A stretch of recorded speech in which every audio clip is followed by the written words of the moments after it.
the first time I met Cliff, we were on a trip to Nigeria, and we were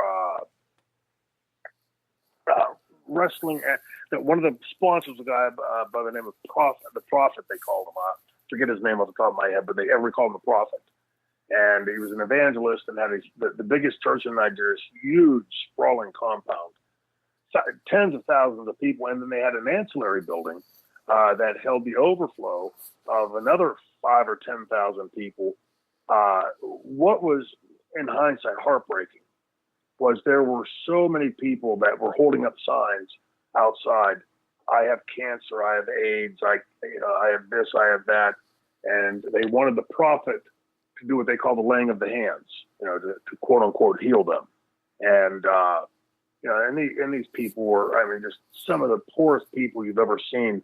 The nation, and the crazy part is Nigeria has a ton of money, and it's an oil producing country, but a very, very small, minute portion of the population capitalizes on that, and the rest of the population goes without. And just really heartbreaking to see, just wonderful people, just really wonderful people.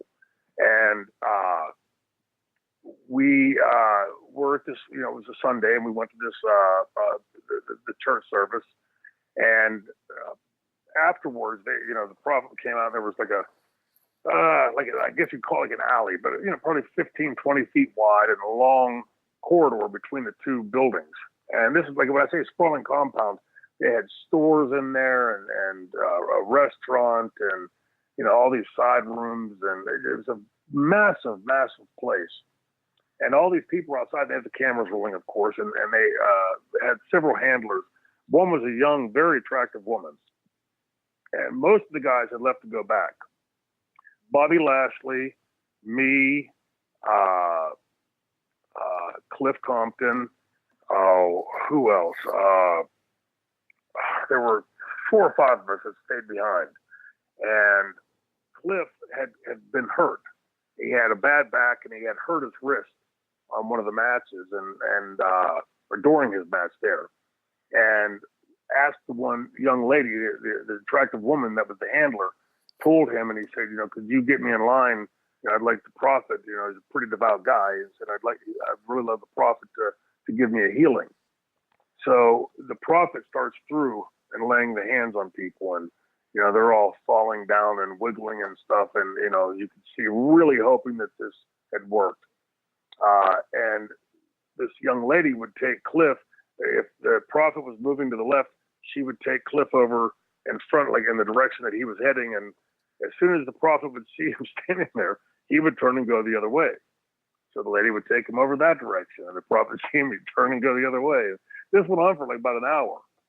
And Bobby Lashley and I were just laughing our asses off because it was so obvious. Well, afterwards, he never gets the laying of the hands.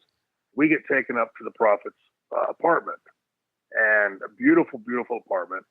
And we're sitting there, a bunch of us that are sitting there, Barbarian, Bobby, me, all of us at Cliff, all of us were there. I think Mama, Barbarian's wife, was there. And the prophet comes in. And after probably about a half hour, 45 minutes, he comes walking in.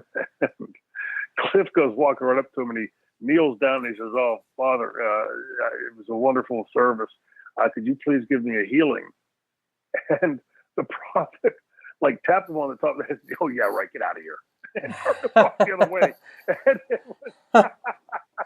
And you can see that Cliff was so dejected, like he didn't give me a healing. And we're all giggling under our breath, like you could see the work, it was such a blatant work. And I think to the time we got back in America, he was sort of a little ticked off that he didn't get a healing. Something to see.